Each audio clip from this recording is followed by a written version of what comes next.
Hi everybody, it's Az here from HeelvsBabyface. Now if you were expecting a different video today, if you saw yesterday's stream, don't panic. There's just been a slight hiccup. That video is going to come tomorrow. So I thought instead of leaving you hanging, what I'd do today is I've given my thoughts and feelings about the second and the third parts of this pre-expansion event storytelling that Blizzard's been doing. So I thought, with the contentious nature of them, I'd actually go back and revisit Jaina Proudmoore's story, which I haven't give any opinion about so far. Now, her part is pretty self-explanatory, although I will briefly go through the events of what happens, just in case people don't quite understand, or just in case people haven't seen it. And then I'm actually going to give my thoughts and feelings about the storytelling in terms of how it fits into Blizzard's way of telling story. So without further ado, I'm just going to bash through this. So first things first, it has the same sort of animation as the second part that we saw where Lady Sylvanas burnt down Teldrassil, and not the third part, which was a created FMV sequence very much like the FMV sequence for the introduction into Battle for Azeroth itself, which, by the way, for all the people wondering, was not whipped up in a week. That was probably made about a year or so ago, alongside the same time that the original FMV sequence is. You can't whip these things up in a week, people. That's crazy. It's not a response to the second one, or Blizzard Blizzard might have released this third part earlier than they wanted. They were probably going to release it today, but because of the events of the second one, maybe they pushed it forward, the release date. But it's been ready for months, most likely about a year or so. So with that said, the first part, like just mentioned, very much like the second part in terms of the animation. It starts off with Jaina Proudmoore in Theramore. This has got to be Theramore. The reason why it's got to be Theramore is the whole story is about her finding her father's ship, raising it up from the water, and he died in Theramore. There's other huge hints that this is Theramore as well. Number one, biggest hint is this tower in the background. This is the tower where Jaina Proudmoore herself used to reside. And another rather big hint is all this purple here. This is all the residual mana bomb effect. You can just see, little glints here. So this, to me, is 100% Theramore. It wouldn't make sense to be on kul'tiras. There'd be no reason for it to be on kul'tiras either. So what we see then is Jaina is walking, and instead of a narration like the second part had, this is told purely through song. Very beautiful song. I imagine the song's called Daughter of the Sea. I mean, that line is said over and over and over again. So I imagine the song's called Daughter of the Sea. If it's not called Daughter of the Sea, okay. Mea Cooper, Mea Maxima Cooper. She walks from the ruins of Theramore across the jetty, and this figure here is waiting for her. Now, you don't have to be highly educated to work out that this is very symbolic of death. This character here, gaunt, face has been covered, a very long staff, which is kind of taking the place of a scythe. So it's very representative of death. This whole part is about death and potential rebirth. Because we have so many different images. The destruction of Theramore, the graveyard of ships, the dead soldiers in the sea. There is much, many parts of imagery that signify death, decay, death. And that could also represent Jaina herself. She could feel dead inside. The character of Jaina Proudmoore has undergone quite a huge turnaround since the events of the destruction of Theramore, with the mana bomb killing, not just her citizens, but her apprentices and all of this, and her being tortured and yada yada yada. And ever since then, sad to say, well, no, I'll get to it. I'll get to that later on about one-dimensional storytelling or one-dimensional characters. So Jaina gets onto the boat, which is being... how do you drive a boat? Sailed, which is being steered. Kind of in a gondola type of fashion. It's been steered by this image of death, which we'll get to in a wee bit. We can see the dead bodies in the sea here. These won't be the dead bodies from Admiral Proudmoore's fight. These will be the dead bodies from Garrosh's mana bomb and the fleet, Theramore's fleet, lying in ruins because of the mana bomb. I would imagine, might not be 100%, but I would imagine. And you just got all this imagery of just death, destruction, death. Jaina is constantly, or has been constantly, surrounded by death. So we get to the point where a ghostly image of her father's ship is shown to her. Now, I imagine this is signifying where his ship sank. He wasn't killed, I believe, on his ship, though. What's he called? Dalin Proudmoore? I think he's called Dalin Proudmoore. Dalin wasn't killed, I don't think, on his ship. But he might have been. Whatever. And then we have a wee flashback. An interesting flashback, because the Horde here are really kind of portrayed as rather evil. We've got the orcs. They got the red eyes from the bloodlust. We've got these evil kind of grins on the face. We've got some trolls here as well. So these are all the Horde, the representative of the Horde. And then here, they're just shown as aggressive monsters. And here we just see Dalin, there we go, Dalin Proudmoore fighting against the Horde of the Horde, because it's a Horde of Horde, never mind. And the thing is, though, that's not quite the true story, which is a little bit weird. Because the true story is that Thrall actually tried to reason with Dalin Proudmoore, saying that the Horde were no longer this, mindless kind of entity which was looking to conquer, and they just wanted to be left alone, have their own lands, live their lives. And it was Dalin's hatred of the Horde which forced him back into conflict with them, and he was killed in that conflict.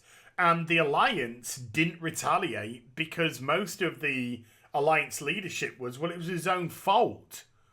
It was his own fault for doing this. He was stupid and he was headstrong. And although he was a great warrior and everything, we got bigger fish to fry. They had the problems with Lordaeron. They had the problems with the plague. The Arthur stuff was really starting to take effect. And so they didn't really have time to deal with this, what they, thought was a rash decision. And he kind of, got what he deserved, so to speak. And kul'tiras turned their back on the Alliance because of this, but instead of focusing their hatred on the Alliance, they focused their hatred on Jaina. The reason why they focused their hatred on Jaina Proudmoore is because Jaina wouldn't fight alongside her father. She believed that the Horde and the Alliance could coexist. This is a thing which Jaina had believed up until the mana bombing of Theramore. And so she was kind of like the target of blame. And then we have this rather interesting image of Jaina raising the... Well, first of all, very nice imagery here. Clouds showing the faces, probably the faces of the dead, faces of the crew who had died, faces of the fallen. And then Jaina raises or starts to raise the Titanic.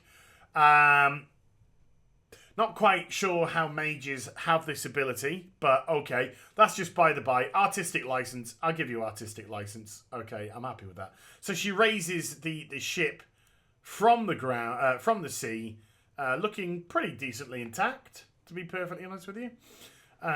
We know, most of us know what's going to happen to this ship. And then we find out that the ghostly figure that's with her is actually the ghost of her father. And I want to get back to this when I just start to discuss storytelling in a wee bit. Jaina then takes the helm of this ghost ship almost, and the song kind of turns from being a third-party song about be wary of the daughter of the sea to Jaina herself singing, saying beware of me. So it ends in a very aggressive manner. It ends with Jaina wanting, by the looks of it, vengeance. And probable vengeance on the Horde. So, having seen this part now, having seen where it fits into the rest of the story, I can look at this now from the perspective of multiple things. Part 1, Part 2, Part 3, and also the fact that I have done the next part of the story, which is the attack on Lordaeron. So once more, I will likely go into Lordaeron spoilers. If you don't want to know anything that happens, it's out tomorrow for the US, Wednesday for Europe-shire. I'll give you a 5, 4, 3, 2, 1.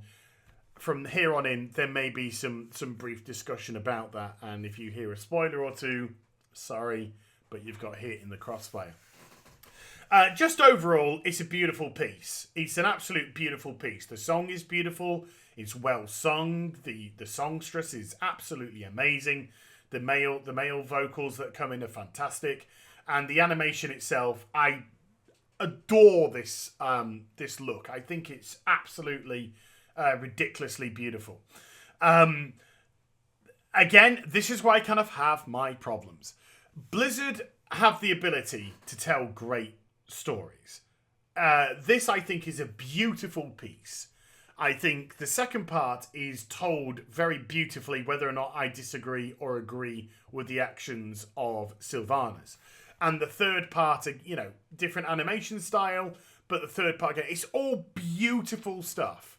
And they're all, in their own way, very well told stories, even if they have their own problems in terms of it doesn't fit into how the game's being played. Now, I don't know if the people that make these stories are also the people who are making the narrative. Well, I know it's not Christie Golden, but they're not. They're the same people that have dealt with the narrative in WoW in the past, because it absolutely doesn't feel like it. It 100% doesn't feel like it. Blizzard struggle to tell stories in WoW. I think that's as simple as that. The main overarching stories in the game have been very weak. The Legion, very weak. Warlords of Draenor, absolute nonsense. Nonsensical drivel. Mists of Pandaria, weak. Again, Garrosh, weak. There's been some very, very weak storytelling. Cataclysm, weak storytelling. Deathwing dropped off for such a long period of time. There's a lot of weak storytelling. And yet, when they seem to do leveling up, there always seems to be very cool leveling up areas in terms of the stories that they tell are quite engaging. You can get into it. And just as an example, when Battle for Azeroth comes out, my favourite zone is a zone in kul'tiras called Drustvar. And that deals with various stories dealing with witches and possession and ghosts and Wiccan and paganism. And it deals with multiple different stories like this. And for the most part, there's some which doesn't quite hit the mark, but for the most part, fantastic. Absolutely fantastic. So why can't Blizzard tell good narrative when it comes to the main story? It's mind-boggling to me. And it's also very frustrating because these sorts of characterizations, this is the first time in literally years that we've actually had some character development of Jaina Proudmoore. We're seeing how lost she really is. We're seeing how isolated she really feels. And we're seeing for the first time, not for the first time, but we're seeing legitimately how much it is eating her up inside. But you translate that into the main game, and since Theramore, Jaina has been such a one-dimensional, I hate Horde, I hate Horde, I hate Horde, I hate Horde. And it's just felt so bland. It's kind of felt how Sylvanas now feels to me. one-dimensional. I is evil. And before anyone goes into this, she's always been evil. That isn't the debate. Everybody knows that Sylvanas has been evil. The debate is that these actions which she did are complete and utterly out of character for her. And then I hear, oh, but as, what about Gilneas? What about Gilneas? Garrosh told her not to use the blight, but she used the blight. What about Gilneas? Gilneas is complete and utterly different. The whole plan was to destroy the Worgen. That was the plan. The reason why Sylvanas used the blight in Gilneas against Garrosh's wishes is because of the way Garrosh treated Sylvanas. He'd call her bitch. He would liken her to the Lich King, saying that she's no better. She raises the dead. She controls the dead. You're no better than a Lich King. He would speak down and undermine her. And we know the strength of Sylvanas' character. So she'd go, yes, War Chief. No, War Chief. And then as soon as he turned around, you, War Chief. I'll do what the hell I want. Use the blight. It was a direct response to Garrosh's treatment and nothing more. Also, on top of that, the Worgen weren't part of the Alliance then. The wall had just come down from the cataclysmic event by Deathwing. The Worgen weren't part of the Alliance. The Alliance show up, the Night Elves show up towards the end of the invasion, and they're kind of like, hey, would you like our help? If you do, come to the Alliance. You fancy coming to, like, yes, we'll come to the Alliance. Get us out of here. So that's kind of how it worked there. So this is completely different. A non-Alliance. So she was never really fearing a reprisal from the Alliance because of Gilneas, because they weren't part of the Alliance. There's different things, whereas Sylvanas now, her actions, she knows she's just going to get the whole of the Alliance forces down on top of her. And for the people, again, who say, but as her whole grand plan is to kill everything and raise them up as undead. Do you know how stupid that actually sounds when she knows that she's going to be in the Undercity with a small force based off the colossal force of the Alliance and their allies in the Eastern Kingdom being bestowed down on them? She's going to be lucky to get out of the fight alive. Never mind inflict enough damage and casualties to raise up an even bigger army of undead. It's the most illogical nonsense out there. But that's just by the by. But the parallels between Sylvanas now and Jaina are now so kind of like there. Because Jaina, again, was this one-dimensional, kill the Horde, let's kill the Horde. I don't like the Horde, let's kill the Horde. There was nothing that fleshed out her character. This at least gave us a look into Jaina's soul, so to speak. It just showed everywhere she goes, she just sees death. Everywhere. The ghost of her father, the ghost of the dead sailors in the ground, the shipyard of destroyed ships, the graveyard of destroyed ships, the destruction of Theramore, the dead people of Theramore. She's just, everywhere she goes, she feels she's just surrounded by death. She cannot escape it. And if she can't escape it, and then by the end image, maybe she will become it. And so it's a wonderful piece of storytelling that really needs to be in the game. This is the most frustrating thing for me as a World of Warcraft fan, is these are the things I want in the game. These are the narratives that I want. These are the expansions of characterization that is desperately needed in the World of Warcraft. A new expansion comes, a new character comes, they're not fleshed out, they're made very basic. Turelian, Illyria, very basic stuff. Nothing really fleshing them out. Illyria with a little bit of void stuff. Turelian with Turelian. They're not fleshed out. There's nothing. And they've got all these characters and they're just really doing nothing with them. It's only like Anduin got some work. Great, it was needed. He has to have some work if he's going to be the war chief. But everyone else tends to get, a little bit with Greymane and Sylvanas. But the vast majority, these characters should be constantly developed. And it doesn't make sense not to, because now we're in a predicament where such a grandiose thing has happened with the destruction of Teldrassil. Agree with it or disagree with the motivations right now is irrelevant. The action has happened. It is now a part of World of Warcraft lore.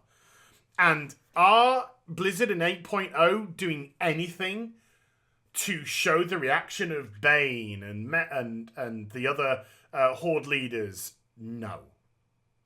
Nothing.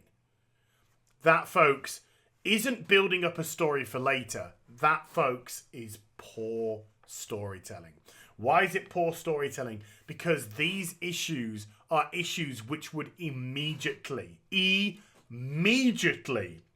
have to be dealt with. Because after the events of the Lordaeron, the Alliance have lost Teldrassil, burnt down, and the Horde haven't just lost the Undercity and Lordaeron, but they've lost Brill, they've lost the surrounding area, and the whole thing is blighted. Nothing is going to exist there for a long time. And this has got action. This has got consequences.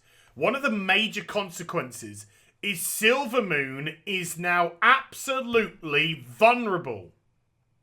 Complete and utterly vulnerable. It no longer has the support of the Horde and the Undercity. It is stranded in the Eastern Kingdoms. And with Lorthamar Theron's political game that he has been playing in the past as regards to secret talks with Anduin about the Blood Elves potentially defecting to the Alliance, to me, the way that Lorthamar Theron has been politically playing the game, he would now be like, get Anduin on the freaking bat phone.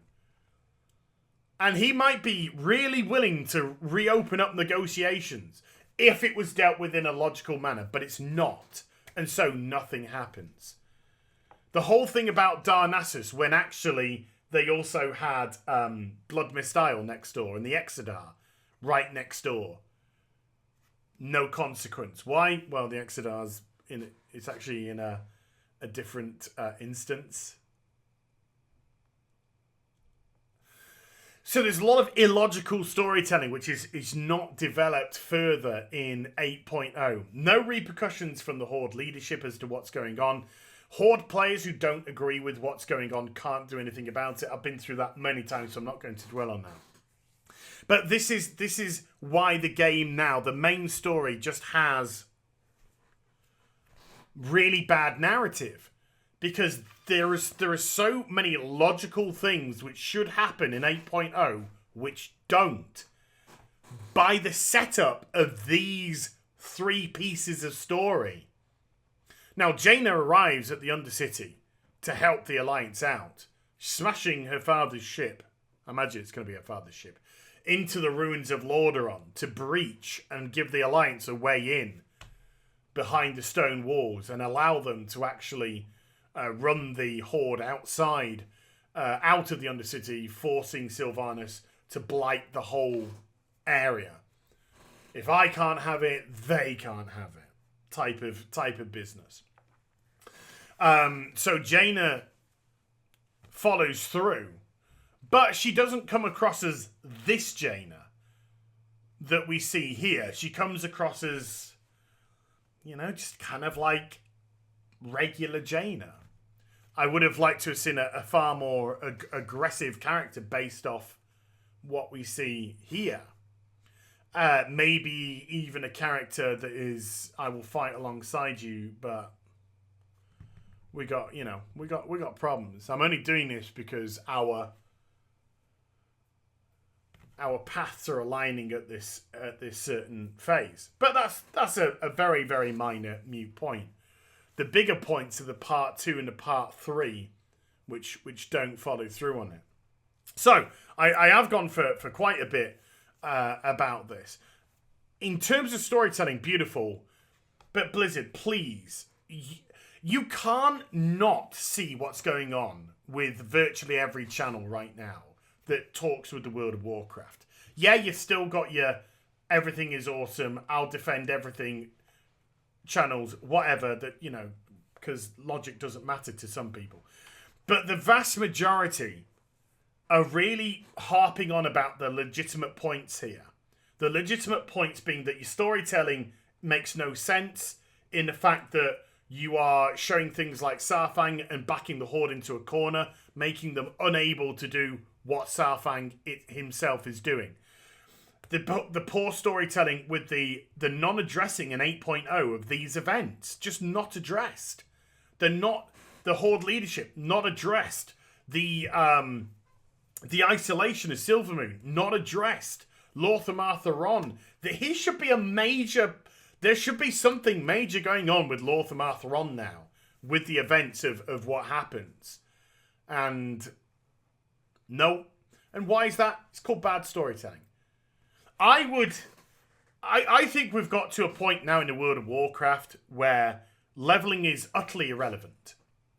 In terms of having to change the number from your character from 110 to 120, or from 100 to 110, or from 120 to 329.6. I think leveling up in WoW is absolutely irrelevant. It's just seen as this isn't just WoW's problem. This is MMOs in general problem. It's just seen as, oh, MMOs, we need to level up. I think WoW is at a point now where it could have just capped off the level at level 100. And we don't go up in levels. And instead, they could do what they did with Suramar, apart from gating the storyline, which is so stupid. What they should do is literally use the whole game as a vessel to, instead of telling these minor stories when we're leveling up, which may or may not be fun for people, which ultimately have no impact on the game whatsoever, is to actually start to tell full narrative. If you look at the way that Final Fantasy XIV treats narrative in their game, it is so importantly.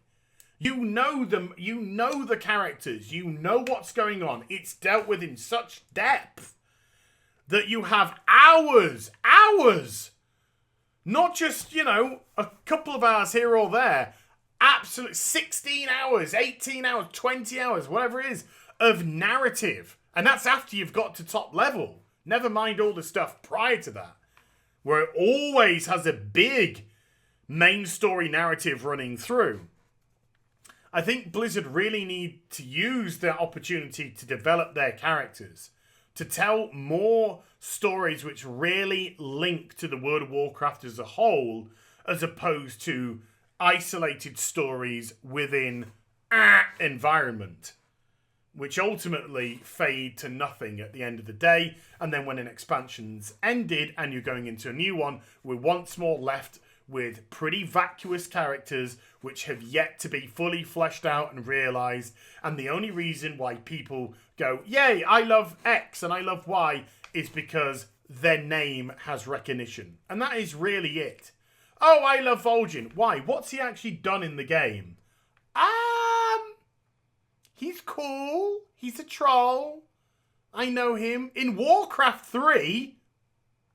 How many times do you get that? Well, I like them because in Warcraft... Yeah, what about in the World of Warcraft? That would be a lot better.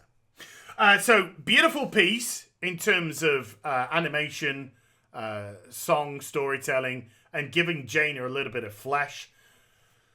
This needs to be really translated in game, in my humble opinion, from a toxic WoW hater. It really needs to be translated into the game, so we actually get these type of events. And I'm just going to throw this out, Blizzard. Wouldn't it be interesting and just a little bit different from any single MMO out there on the marketplace? Because none of them are doing this. What happens if you were dealing with a narrative with your character, and then you got to a point where you wanted to tell a story about Jaina, or you wanted to tell a story about Sylvanas being killed in Silvermoon, defending Silvermoon. and you want to do something like that, and you've done it in the past before, and it's worked very well indeed, and you put the character into them. I'd love to be in Jaina. You'd put the character into... So you would become Jaina. You would become Sylvanas. And you would play out that story. You've done it with Arthas. You've done it with Caverns of... Passively through Caverns of Time as well. But you've done it directly where we went into the body of Arthas a few times in Wrath of the Lich King. That was very interesting. And it allowed us to fully understand the motivations of the character. But hey...